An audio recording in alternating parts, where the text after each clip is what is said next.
कराची के इलाके नागन चौरंगी के करीब गैस लाइन में लगी आग पर काबू पा लिया गया है। ताहम गैस का इखराज इस वक्त जारी है।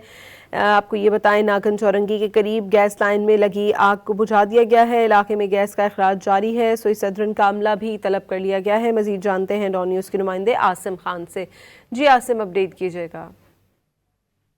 जी हाँ, ये नागन चौरंगी का इलाका है जहाँ पे सुबह सवेरे जो है गैस लीकेज के बायस सड़क पे आग लगी थी और बताया जा रहा है कि यहाँ पे तरक्याती काम के बायस खुदाई की गई थी, जिसके दौरान यहाँ से गुजरने वाली गैस की लाइन लीक हुई और फिर उसमें जो है आग भड़क उठी अचानक, जिस पर फौरी तौर पर फायर ब्रिगेड का अमला यहाँ पर पहुंचा था। पहले पानी से आग बुझाने की कोशिश की गई और फिर जो है फॉर्म का इस्तेमाल करते हुए जो है फायर फाइटर्स ने आग पर काबू पा लिया है। तो हम गैस का इखराज जारी है और यहाँ पर अब सुई गैस का अमला जो है वो पहुंच चुका है, जो गैस को बंद करके जो है इसकी रिपेयर करने की कोशिशों में मसरूफ।